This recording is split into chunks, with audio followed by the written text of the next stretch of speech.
Parents మెచ్చిన university Sankalchand Patel university, Gujarat. Welcome to iDream media. So జనరల్గా మనకి ఏదైనా అలసటగా ఉన్నా, నీరసంగా ఉన్నా, లేదా నెయిల్స్ క్రాక్ వచ్చినా, జుట్టు ఊడిపోతూ ఉన్నా, ఇలా ఇలా ఉన్నప్పుడు ఏంటంటే విటమిన్ డెఫిషియన్సీ అని చెప్తూ ఉంటారు. సో ఏ విటమిన్ డెఫిషియన్సీ ఉంటే మనకి ఎలాంటి లక్షణాలు కనిపిస్తాయి?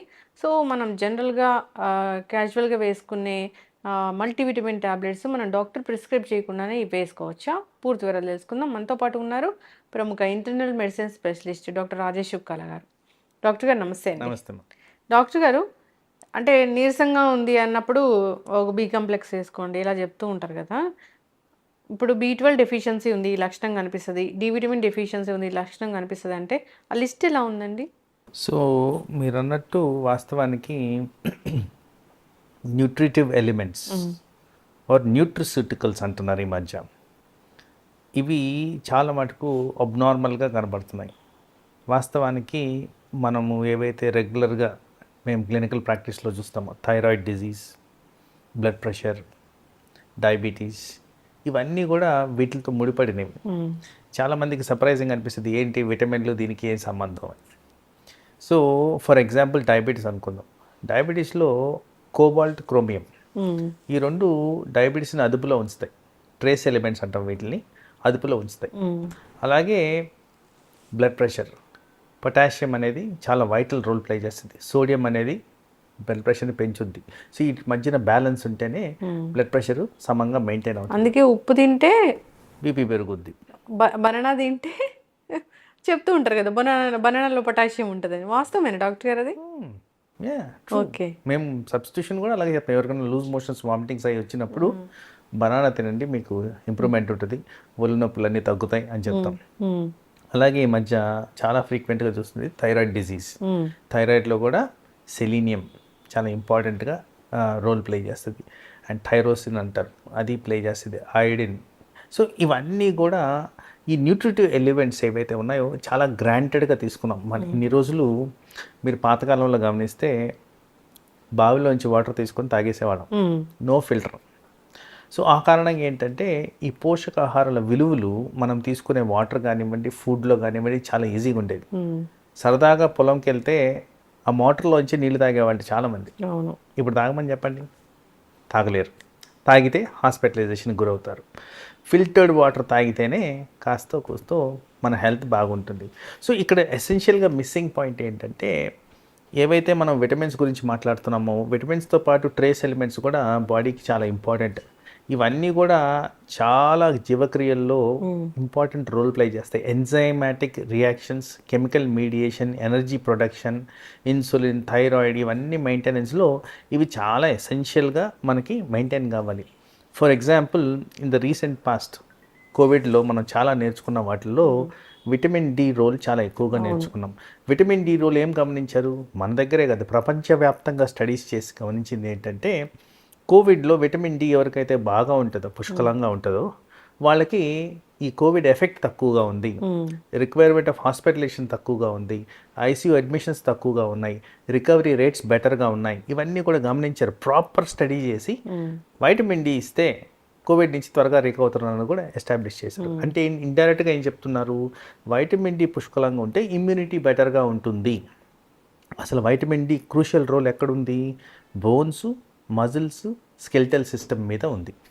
ఇది కాక వీటిలన్నిటిలో కూడా రోల్ ప్లే చేస్తుంది. వాస్తవానికి ప్రతి కణానికి సంబంధించి వైటమిన్ డికి ఇంపార్టెంట్ రోల్గా గమనిస్తున్నారు.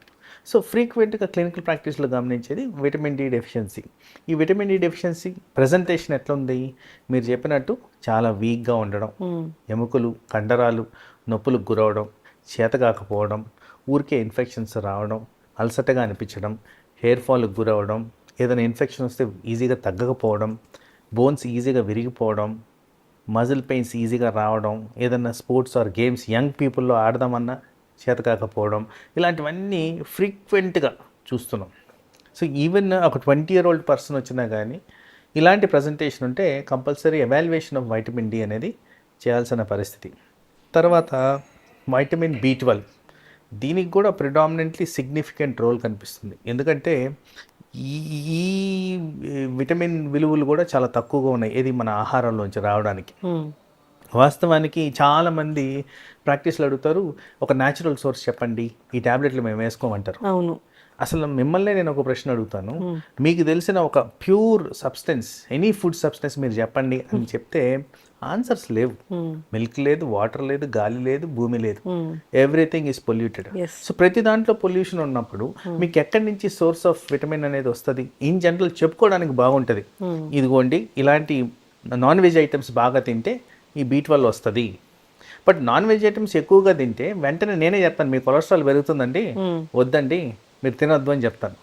సో ఈ విధంగా చూసుకుంటే ఆబ్వియస్గా మనకు అర్థమయ్యేది ఏంటంటే న్యాచురల్ పద్ధతుల్లో కన్నా కంట్రోల్డ్ మెకానిజంతో ప్రాపర్గా విటమిన్స్ ఎవాల్యుయేట్ చేసుకొని లెవెల్స్ అండర్స్టాండ్ చేసుకొని దాన్ని కరెక్ట్ చేసుకోవడం అనేది important. Either injection form, tablet form, ఎలా కావాలంటే అలా తీసుకోవడం అనేది ఇంపార్టెంట్. చాలా మందిలో ఈ మధ్యకాలంలో జీర్ణాశయానికి సంబంధించిన సమస్యలు వస్తాయి, పర్టికులర్గా గ్యాస్ ట్రబుల్ అంటారు. సో గ్యాస్ ట్రబుల్కి ఫ్రీక్వెంట్గా తీసుకుంటున్న ట్యాబ్లెట్స్ ఏవైతే ఉన్నాయో ఓవర్ ద కౌంటర్ చాలా ఫ్రీక్వెంట్గా వాడేస్తుంటారు, ఇర్రెస్పెక్టివ్ ఆఫ్ ఎనీథింగ్.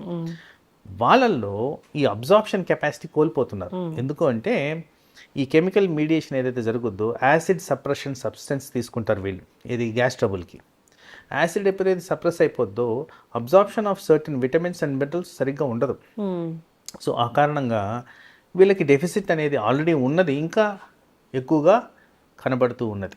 సో ఈ జీర్ణాశయానికి సంబంధించి ఇంకో విధంగా చూసుకుంటే ఈ మధ్యకాలంలో ఇరిటబుల్ బవల్ సిండ్రోమ్ ఎక్కువగా వింటుంటాం. ఫ్రీక్వెంట్గా మోషన్స్ అవడం, తినంగానే వెళ్లాల్సిన అవసరం రావడం, అజీర్ణంగా గురవడం, ఇలాంటివన్నీ కూడా ఇరిటబుల్ బవల్ సిండ్రోమ్. ఈ ఇరిటబుల్ బవల్లో కూడా సరిగ్గా అబ్జార్బ్ కాకపోవడం అనేది జరుగుతుంది. ఎందుకంటే అబ్జార్ప్షన్ లోపల ఇది వెళ్ళిపోతుంది బయటకి ఆ రియాక్షన్ వల్ల. సో వాళ్ళకు కూడా విటమిన్ లోపాలు, విటమిన్తో పాటు ఈ న్యూట్రిసిటికల్స్ లోపాలు కూడా కనపడుతున్నాయి. అయితే గట్ హెల్త్ ఎవరికీ లేదు, గట్ హెల్త్ ఎవరికి లేదని చాలా మటుకు సఫర్ అవుతున్నారు. దీనికి ప్రథమంగా తీసుకుంటే ఇప్పుడు గట్ హెల్త్ గురించి ఒక చిన్న మాట మాట్లాడుకుంటే మానసిక ఒత్తిడులు ఎక్కువగా ఉన్నాయి, దానివల్ల ఇరిటబుల్ బౌల్ పెరుగుతుంది. ఫుడ్ అడల్టరేషన్ ఎక్కువ ఉంది, ఫుడ్ అడల్టరేషన్ వల్ల మనకు రావాల్సిన ప్రాపర్ కంటెంట్ రావట్లేదు. సో ఎలా బాడీలోకి ఇలాంటివన్నీ వస్తాయి? సో ఆ కారణంగా ఏమవుతుంది, మనకి బాడీలో డెఫిషియన్సీస్ అనేవి చాలా క్లాసికల్గా కనబడుతున్నాయి. చాలామంది ఆశ్చర్యపోతారు, అదే నాకు రావడం ఏంటి డయాబెటీస్, నాకు రావడం ఏంటి థైరాయిడ్ అంటే మరి ఇట్లాంటి ఆహారాలు తిన్నప్పుడు ఇలాంటివే వస్తాయి. సో మనం అందరం అనుకునేది ఏంటి, నేను షుగర్ ఎక్కువ తిన్నాను అందుకోసం వస్తుందండి. షుగర్ ఒక్కటే కాదండి, వేరే కారణాల వల్ల కూడా మనకి షుగర్ వ్యాధి, థైరాయిడ్ వ్యాధి, బీపీ ఇవన్నీ వస్తున్నాయి. సో అది మనం రియలైజ్ చేయాల్సిన అవసరం ఉంది, దాన్ని కరెక్ట్ చేయాల్సిన అవసరం కూడా తప్పనిసరిగా ఉంది. ఈ విధంగా మనం ప్రాపర్గా అనలిటికల్గా వాటిని ఎంత లెవెల్కి ఉన్నాయి, ఉండాల్సిన లెవెల్కి ఉన్నాయా లేవా. తర్వాత నేను ప్రాక్టీస్లో గమనించింది ఏంటంటే, మేము 6 నెలల క్రితం టెస్టులు చేయించుకున్నామండి, అన్నీ నార్మల్ ఉన్నాయి అంటారు.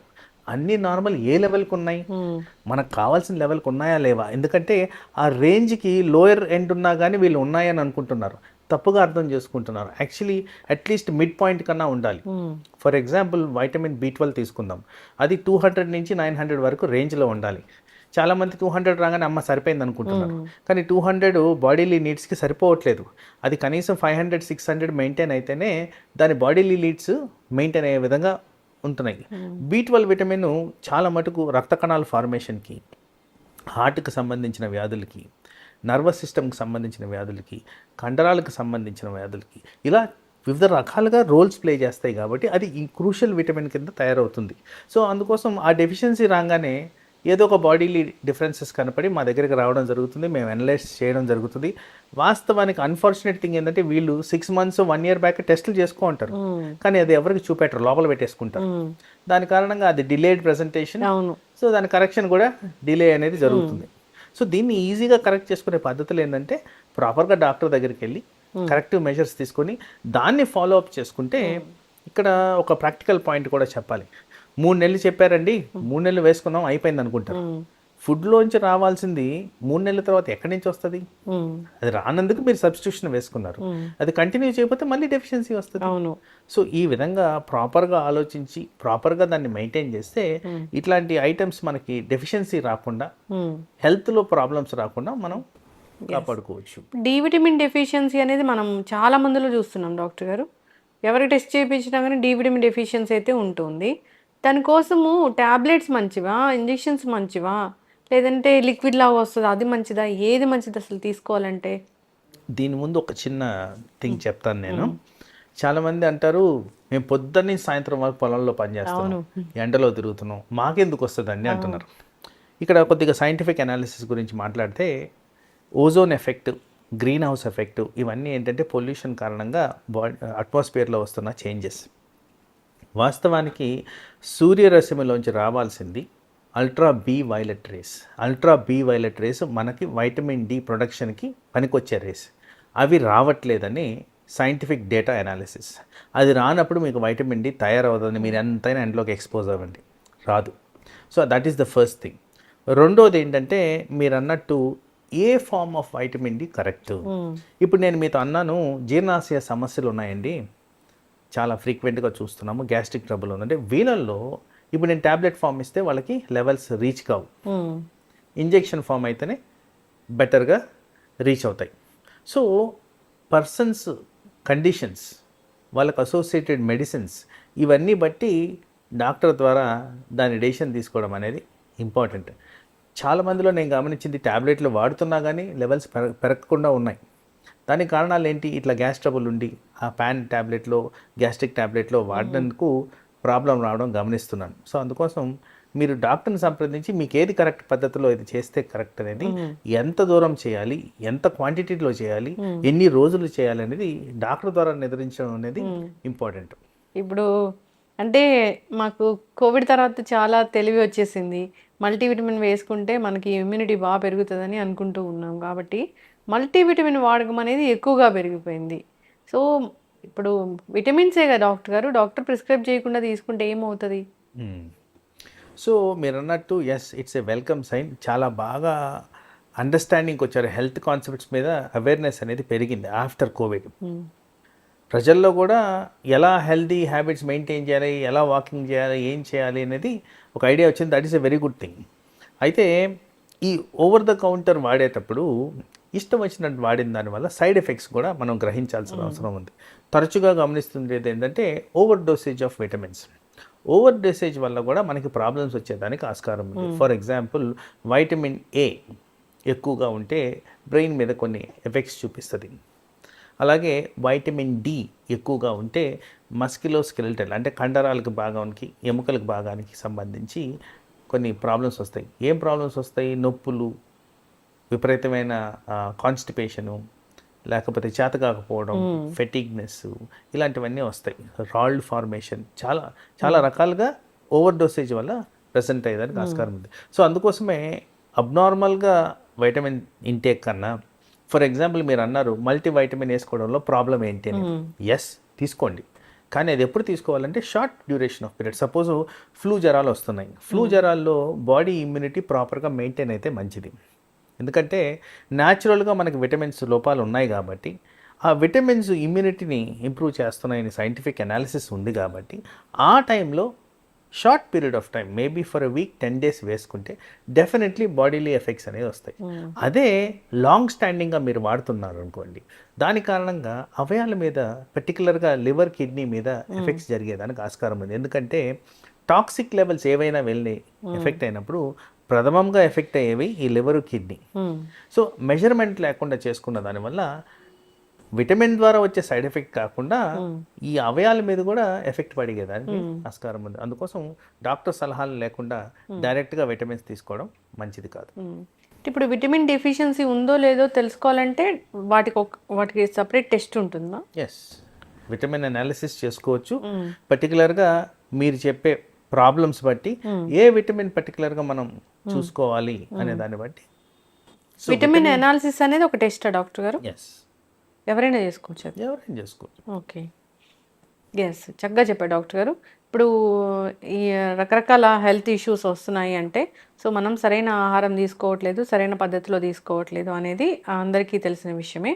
అంటే డాక్టర్ ప్రిస్క్రైబ్ చేసినప్పుడు ఖచ్చితంగా వాటిని తీసుకోవాలి. న్యాచురల్ సోర్స్ కోసం చూసుకుంటే అది మనకి సఫిషియెంట్‌గా వచ్చేదానికి చాలా టైం అనేది పడుతుంది. సో, ఈ లోపల జరిగే డ్యామేజ్ అంతా జరిగిపోతుంది. చాలామంది చెప్తూ ఉంటారు మీరన్నట్లుగానే మేము ఎండలోకి వెళ్తున్నాము, ఎక్స్‌పోజ్ అవుతున్నాము, మాకెందుకు డి విటమిన్ డెఫిషియన్సీ ఉంటుందని.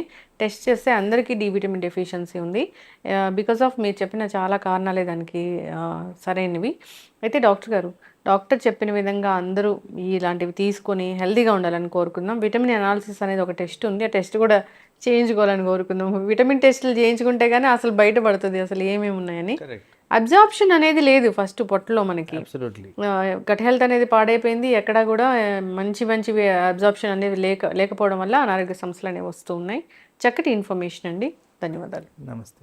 And for more videos, Please subscribe to iDream. Please subscribe to iDream. Please subscribe iDream. And please subscribe to iDream. For more videos, subscribe to iDream. please like, share, and subscribe to the channel. Congratulations, iDream. Subscribe to iDream. Subscribe to iDream. So subscribe to iDream Media.